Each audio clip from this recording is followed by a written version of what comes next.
Why intelligence can destroy the soul. Have you ever felt it? That strange unease that comes not from ignorance, but from understanding too much. The quiet realization that clarity does not always bring peace. That knowledge, instead of liberating you, can slowly erode something essential inside you. Robert Oppenheimer understood this long before the world did. Modern culture worships intelligence. We associate brilliance with progress, genius with salvation, and knowledge with moral advancement. But Oppenheimer's life exposes a darker psychological truth. Intelligence is not inherently humane. In fact, when pushed beyond ethical integration, intelligence can fracture the soul. At the psychological core of intelligence lies curiosity, the drive to know, to uncover, to penetrate the unknown. Curiosity feels innocent, even noble, yet curiosity has no moral compass. It asks, can this be done? Long before it asks, should it be done? Oppenheimer was driven by this force. His mind operated at a level where abstraction replaced immediacy, equations replaced faces, possibility replaced consequence. In such a cognitive environment, reality becomes distant, not because the person lacks empathy, but because intelligence stretches perception beyond the human scale. This is where the soul begins to erode. The human psyche evolved to process lived experience, faces, voices, pain, proximity. Extreme intelligence, however, operates in symbols, probabilities, and theoretical outcomes. When the mind outruns the heart, a disconnection forms. You can calculate destruction without emotionally inhabiting it. Oppenheimer's genius allowed him to participate in the creation of unprecedented power while remaining psychologically insulated, at least initially, from its implications. But insulation is temporary. The soul demands reckoning. Once intelligence achieves irreversible outcomes, awareness catches up, and when it does, the collision is devastating. The mind can no longer retreat into abstraction. Knowledge becomes personal. Responsibility becomes inescapable. This is the moment intelligence turns inward and begins to destroy its host. Oppenheimer famously reflected on the Bhagavad Gita. Now I am become death, the destroyer of worlds. This was not poetic indulgence. It was a psychological confession. He was articulating the collapse of the internal barrier between intellect and consequence. Intelligence does not protect you from guilt. It magnifies it. Highly intelligent individuals often assume their cognition will shield them from emotional collapse. In reality, intelligence sharpens self-awareness. It creates recursive thinking, thinking about your thinking, judging your judgments, interrogating your motives endlessly. This leads to a uniquely corrosive form of suffering. You cannot escape yourself. You cannot simplify what you understand. You cannot unknow what you know. The soul fractures under the weight of irreversible awareness. Oppenheimer's tragedy was not that he lacked morality. It was that his intelligence outran the psychological structures required to carry its outcomes. His mind created something his inner world could not contain.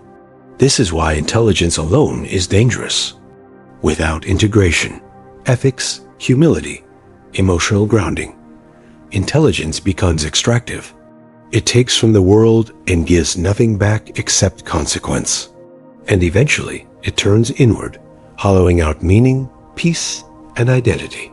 Oppenheimer did not fail because he was evil.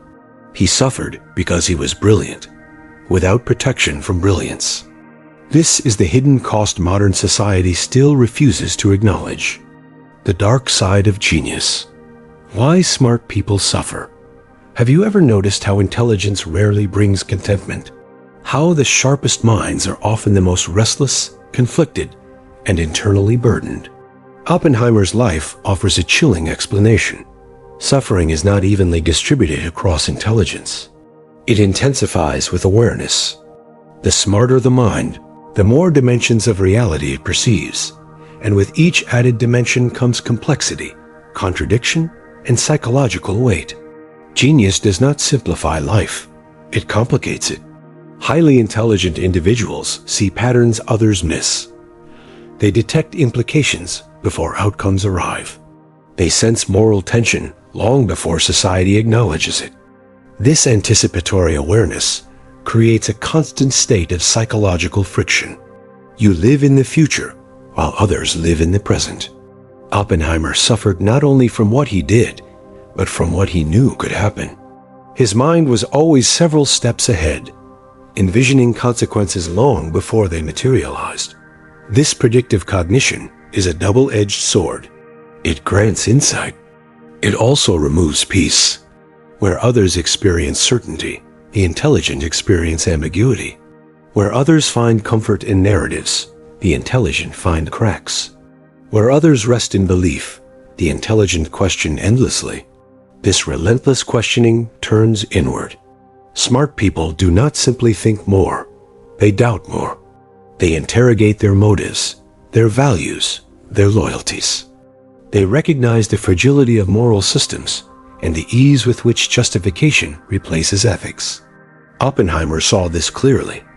He understood that intelligence enables rationalization, that the same mind capable of great creation is equally capable of self-deception. This awareness breeds mistrust, not just of institutions, but of oneself. And self-distrust is psychologically exhausting. Another hidden burden of genius is isolation. When your internal landscape is complex, few people can meet you there. Communication becomes translation. Emotional intimacy becomes difficult when your thoughts operate at frequencies others cannot follow. Oppenheimer often felt alone, not physically, but existentially. Isolation intensifies suffering because pain has no witness. You cannot easily share the internal conflicts that intelligence generates. To speak them aloud risks misunderstanding, dismissal, or moral simplification. So the conflict remains internal. And internalized conflict corrodes identity. Smart people also suffer because they recognize limits, not just of systems, but of humanity itself. They see how easily power corrupts, how fragile ethics become under pressure, how progress accelerates destruction. This knowledge produces a quiet despair, not dramatic hopelessness, but a low, persistent disillusionment. Oppenheimer did not lose faith in science. He lost faith in human restraint. And once that faith collapses, intelligence becomes a burden rather than a gift. You continue to see clearly, but clarity no longer comforts. It isolates. The tragedy is this: society benefits immensely from intelligent minds, but offers them little psychological shelter. We extract insight, innovation, and progress while ignoring the internal toll. Oppenheimer paid that toll in full. His suffering was not incidental.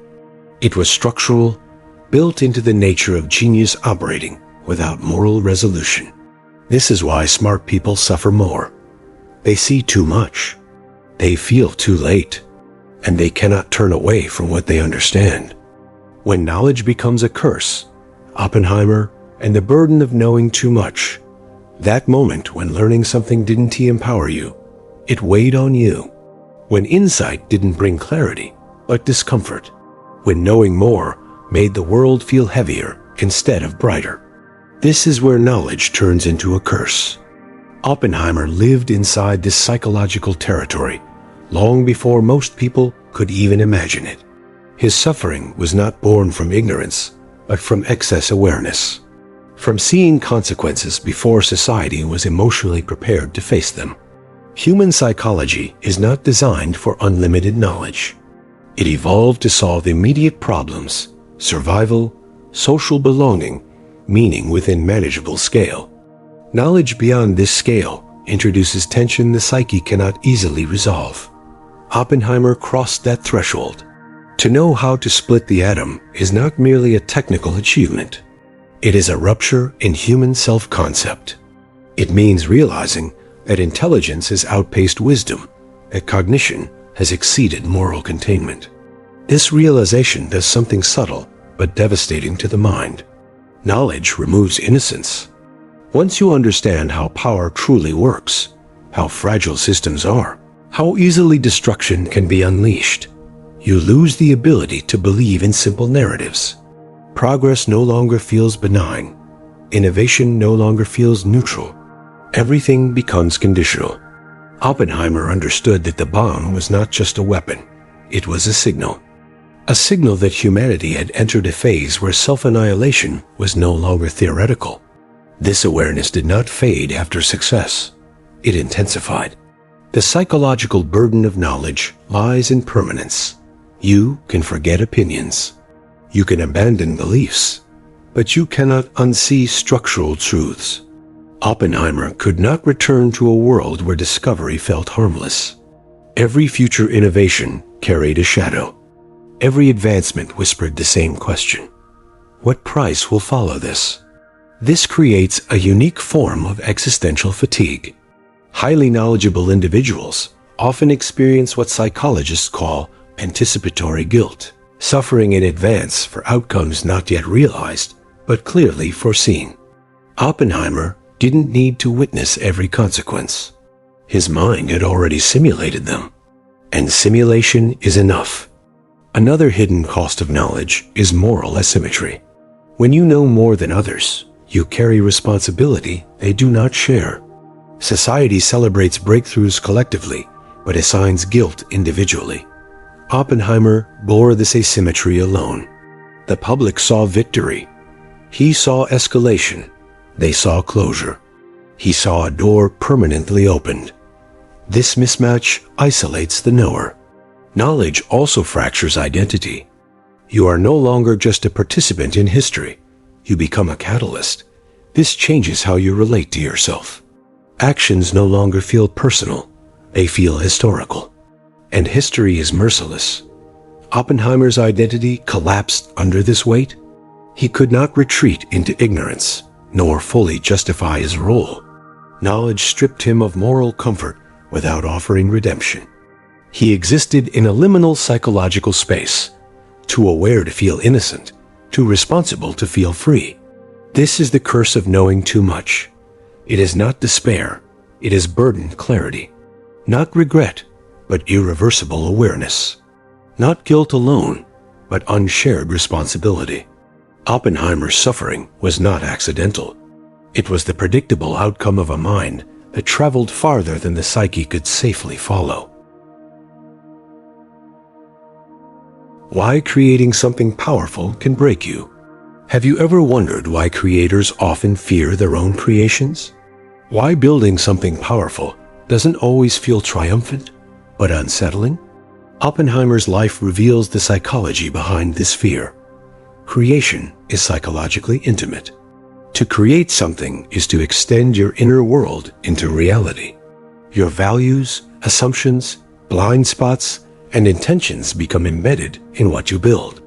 When the creation gains power, that intimacy turns into vulnerability. You are now responsible for something that exists beyond you. Power magnifies this effect. Creating something powerful means surrendering control the moment it becomes real. The creation interacts with systems, people, and incentives you do not govern. Your original intent dissolves under external use. This realization is psychologically destabilizing. Oppenheimer did not simply create a bomb. He created a force that escaped moral containment. Once unleashed, it belonged to governments, strategies, fear cycles, and future conflicts. The creator becomes a spectator. This transition from author to observer is devastating for the psyche. You realize your agency has limits, but your responsibility does not. You cannot stop what you started, yet you remain symbolically attached to it. Powerful creations sever the illusion of authorship. Another psychological fracture occurs when creation contradicts identity. Oppenheimer was not driven by destruction. He valued beauty, poetry, philosophy. Yet his greatest achievement embodied annihilation. This contradiction split his self-concept. The mind struggles to reconcile who I believe I am with what I have made. When these diverge sharply, cognitive dissonance turns existential. You no longer know how to narrate your own life. Success becomes traumatic. Society applauds creators without accounting for internal cost. External validation often intensifies internal collapse. Praise feels hollow when it celebrates outcomes you privately fear. Oppenheimer experienced this acutely. The more his creation was celebrated, the more isolated he felt. Recognition did not absolve him. It amplified the sense that something irreversible had been normalized. This is why powerful creation often leads to regret. Not because the creator lacked foresight, but because foresight was overwhelmed by momentum. Systems reward capability, not restraint. Once creation begins, stopping feels impossible without betraying purpose, peers, or identity. Oppenheimer was trapped inside this momentum. The final psychological wound comes from legacy. Powerful creations outlive their creators. This forces the mind to confront a terrifying truth. Your influence will persist beyond your control, values, and lifespan. The future will reinterpret your work in ways you cannot shape. This strips creation of comfort. You are no longer remembered for intention, only for impact. Oppenheimer understood this, and it haunted him. Creating something powerful breaks you because it exposes the limits of human morality in a world driven by capability. It reveals that intelligence can outpace conscience, that creation does not guarantee wisdom. His tragic insight was simple and devastating. Just because we can create something does not mean we can carry it. The psychology of guilt after success, that strange emptiness that appears after you succeed. The moment you reach the goal you sacrificed everything for, and instead of relief, pride, or peace, you feel a quiet unease, a heaviness you didn't expect, a question you can't silence. Was it worth it? This is not failure. This is post-success guilt, and Oppenheimer understood it before psychology had a name for it. Modern culture teaches a simple equation. Success equals happiness. Achieve enough, and the inner conflict disappears. But reality is far more disturbing. For many high achievers, success doesn't resolve guilt. It creates it. Oppenheimer's greatest suffering did not occur before the atomic bomb. It came after. Before success, guilt is abstract. You imagine consequences vaguely, at a distance. After success, consequences become real and irreversible. You are no longer asking, what if? You are asking, what have I done? The psychology of guilt after success is rooted in moral hindsight. Once outcomes materialize, the mind retroactively reassesses every decision. Intentions that once felt rational now feel insufficient. Context fades. Results dominate. Oppenheimer lived inside this psychological trap. He did not celebrate victory because victory clarified the cost. Success forced him to confront the gap between achievement and meaning. Society framed the bomb as necessary. History framed it as decisive. But his conscience framed it as permanent. Guilt after success is uniquely corrosive because it cannot motivate correction. You cannot undo what worked. You cannot fail forward. You are trapped with the outcome. This creates a paradox. Failure invites growth. Success invites reckoning.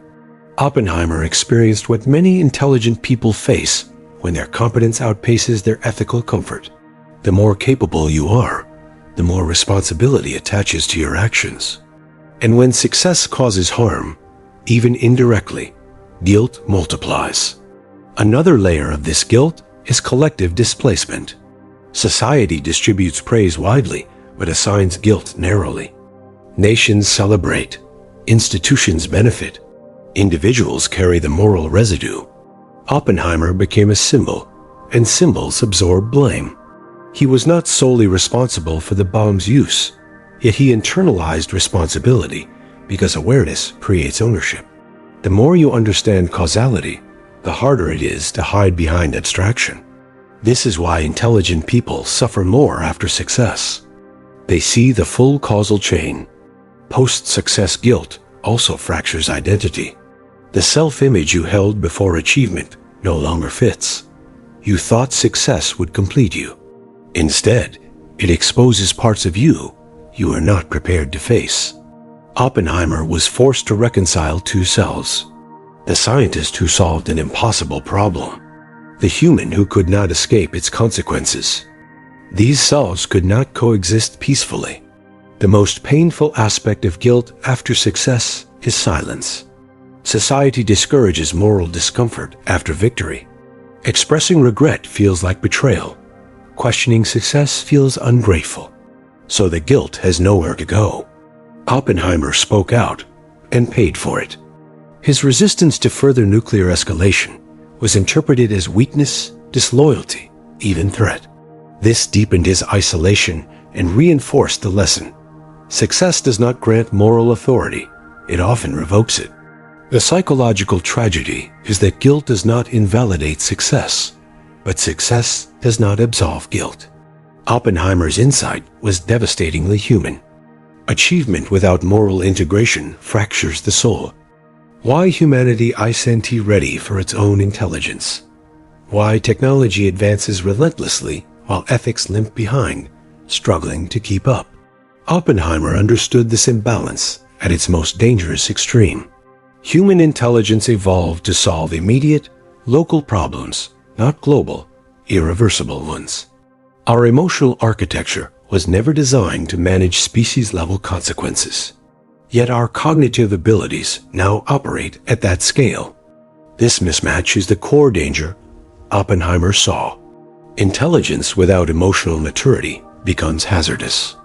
Knowledge expands faster than responsibility. Capability grows faster than restraint. The result is a civilization that can do more than it can ethically carry. The atomic bomb exposed this flaw brutally. Oppenheimer realized that humanity crossed a threshold it could not psychologically sustain. Once total destruction became possible, fear replaced wisdom as the governing force. Deterrence became doctrine. Anxiety became policy. This is not intelligence, it is panic management. Another issue is institutional intelligence versus individual conscience. Systems reward innovation, speed, and dominance. They do not reward hesitation, doubt, or moral uncertainty. Intelligent individuals are absorbed into structures that amplify their output while muting their conscience. Oppenheimer saw this firsthand. His intelligence served a system that had no emotional brakes. Once the bomb existed, the system demanded more, bigger, faster, deadlier. Intelligence became fuel, not guidance. Humanity is not ready for its intelligence because intelligence scales faster than empathy. Empathy is slow. Wisdom is slow. Ethics are slow. Technology is not. Oppenheimer feared that knowledge had escaped the moral ecosystem required to regulate it. He understood that once destructive capability becomes normalized, restraint is seen as weakness. This creates a feedback loop. Fear drives arms races. Arms races justify further innovation. Innovation increases fear. Intelligence accelerates the loop, but cannot exit it. Another critical insight was psychological dissociation. When consequences are massive, the mind abstracts them. Numbers replace faces. Statistics replace suffering. This allows intelligent people to continue functioning, but at the cost of moral numbing. Oppenheimer resisted this numbing, and it nearly destroyed him. He refused to reduce destruction to numbers. He felt the weight of what intelligence had unleashed. This made him incompatible with a world that required emotional distance to continue. Humanity is not ready for its intelligence because it lacks collective moral integration. Individual thinkers may understand the danger, but systems do not pause for reflection. Progress becomes momentum-driven, not wisdom-guided.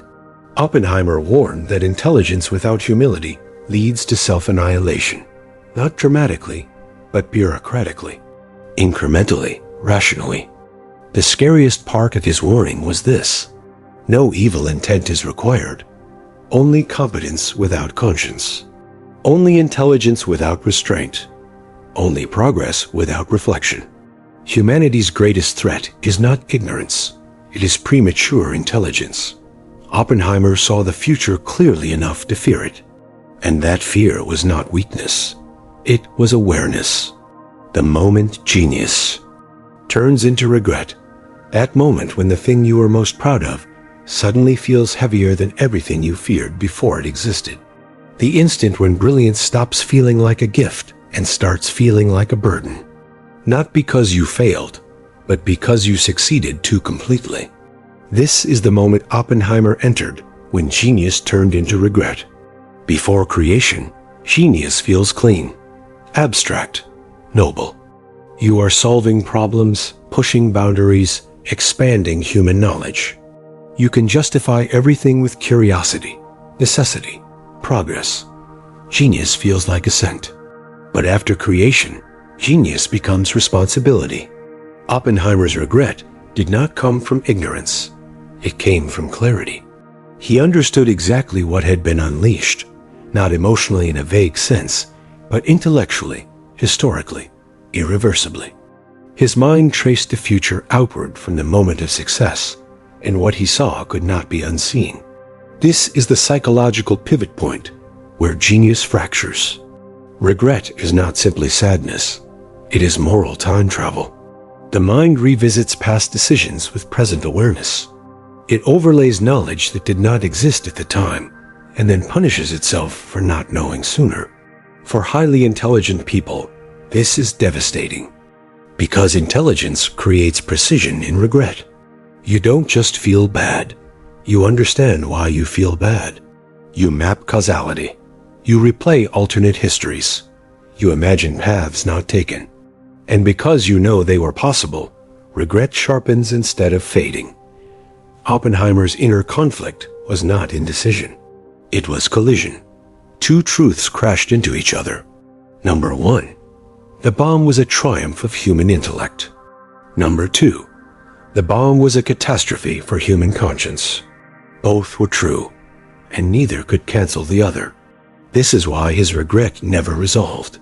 Genius is often romanticized as foresight, but Oppenheimer proved the opposite.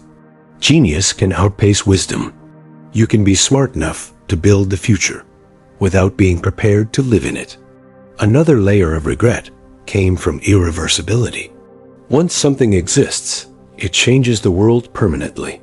Even if never used again, its existence alters behavior, politics, fear, and trust. The world reorganizes itself around new power. Oppenheimer realized that his creation could not be ethically contained. Control was an illusion. Once knowledge spreads, restraint becomes voluntary, and voluntary restraint rarely survives competition. This realization broke the internal narrative that genius is inherently good. The moment genius turns into regret is the moment you realize your intelligence has exceeded your moral authority. Oppenheimer tried to slow what he had accelerated. He spoke against escalation. He questioned further development. And in doing so, he exposed the final cruelty of regret. Systems punish conscience. His opposition did not erase the bomb. It only isolated him. This intensified the conflict. Not only had genius created destruction, it had trapped him inside a machine that no longer needed his morality, only his silence. Regret, in this context, becomes existential. It is not about what you did wrong.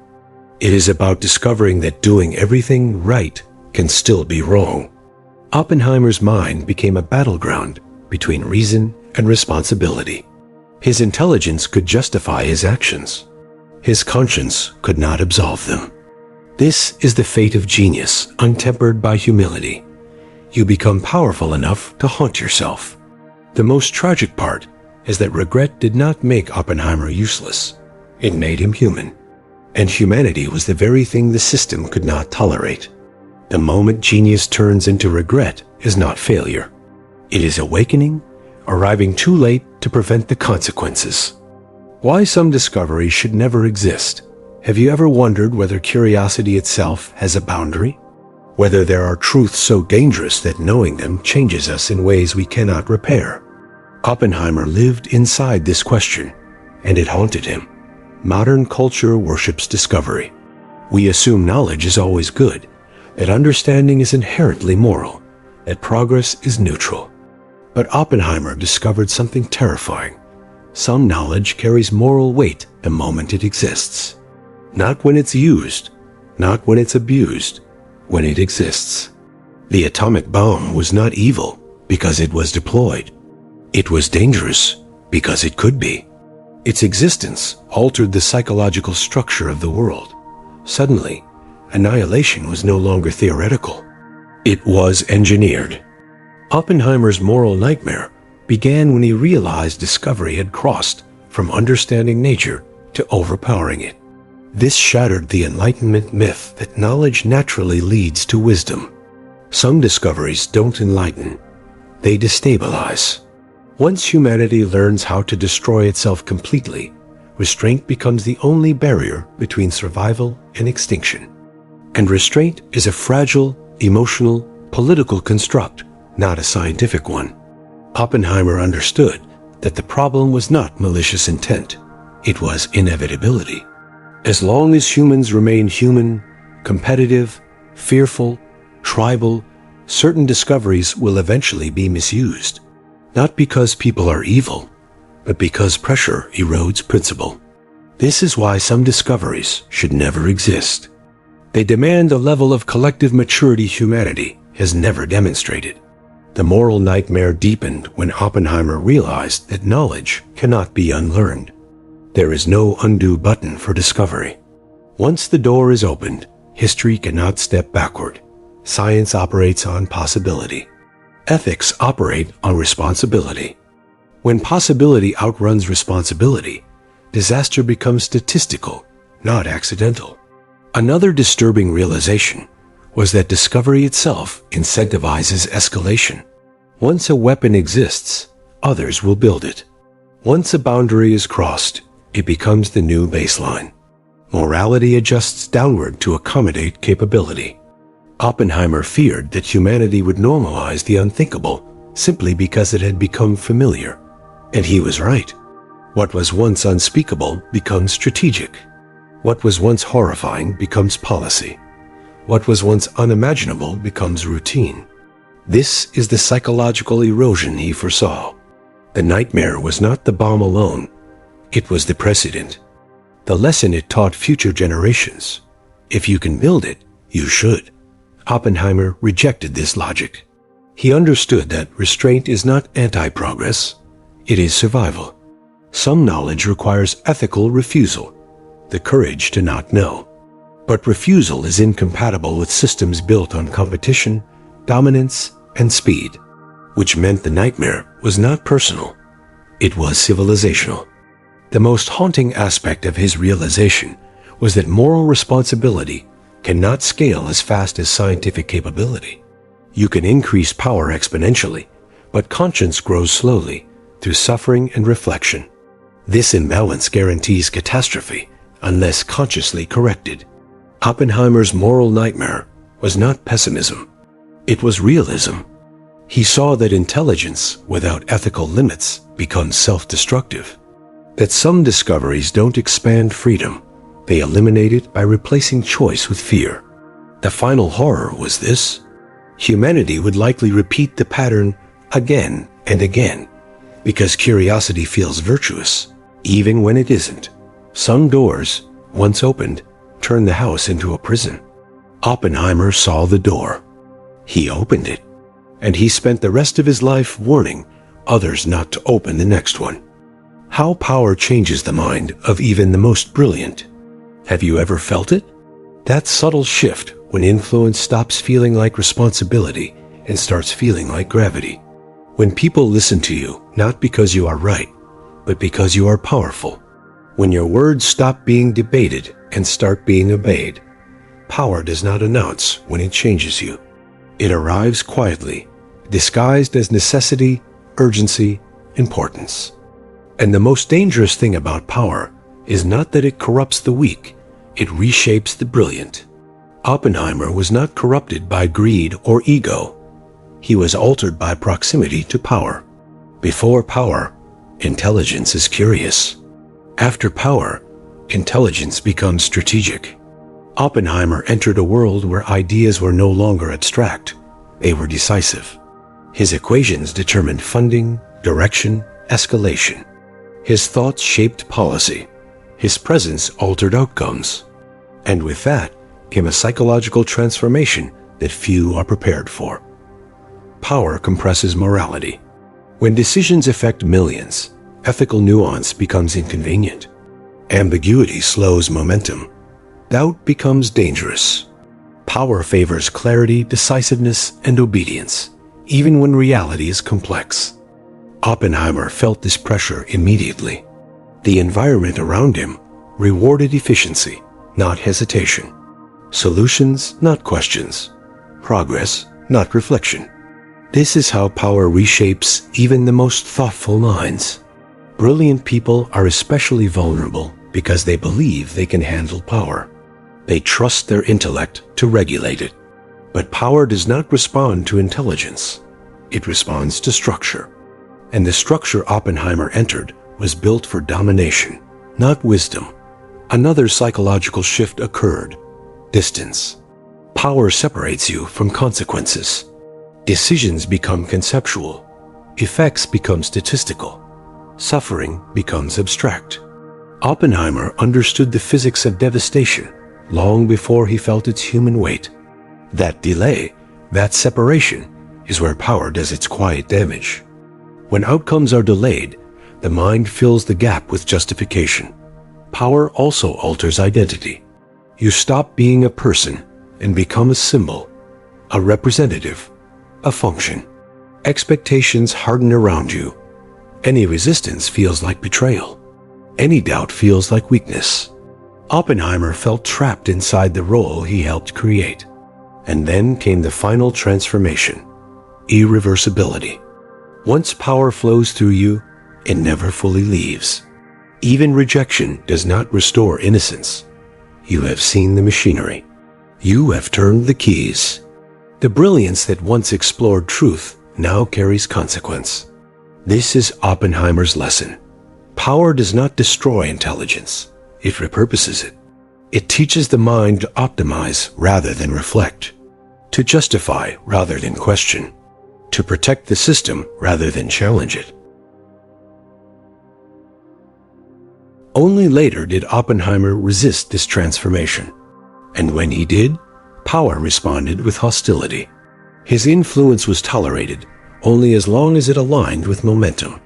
This reveals the most disturbing truth. Systems value intelligence only while it serves power.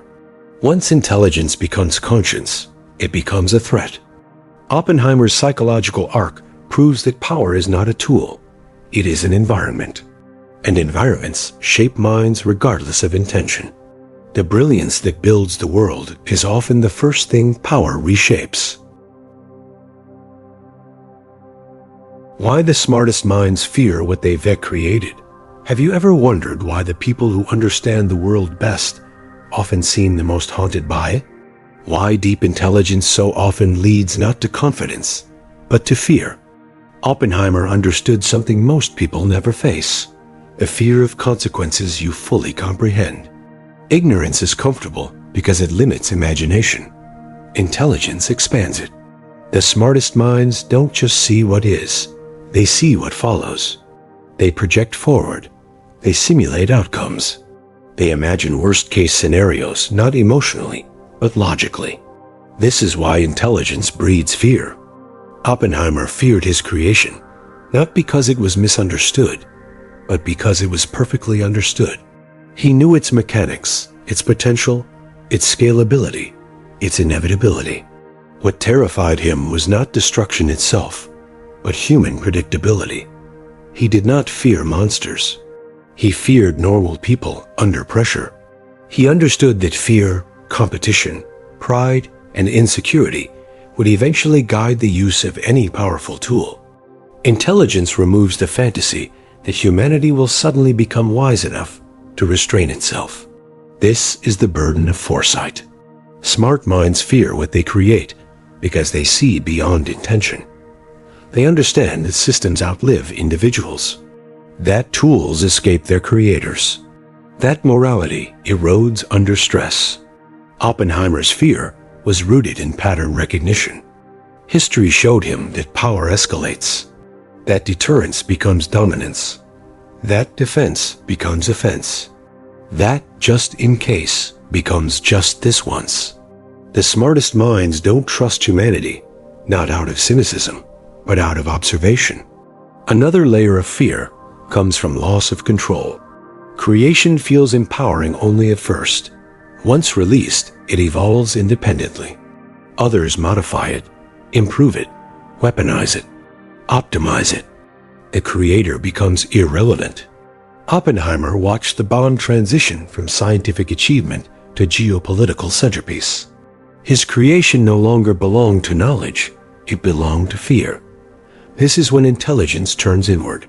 The mind asks, "What have I done?" Not emotionally, existentially. Smart minds also fear responsibility without authority. Oppenheimer carried moral responsibility but lacked political power to stop escalation. This imbalance is psychologically crushing. To know the danger without the ability to prevent it is torture for a thinking mind. The final fear is the deepest, self-recognition. Oppenheimer realized that the same intelligence that built the bomb exists everywhere, that others would follow the same path. That restraint is not a personal virtue. It must be collective. And collective restraint has never been humanity's strength. The smartest minds fear what they've created because they understand that intelligence does not make us good. It makes us capable. Capability without wisdom is dangerous. Oppenheimer's insight was devastating. The problem was never knowledge. It was human nature amplified by knowledge. And once amplified, it cannot be reduced. This is why he became haunted, why his brilliance did not bring peace, why understanding did not bring comfort. The smartest minds fear their creations because they see the future, and they know it contains us, unchanged, wielding greater power than ever before.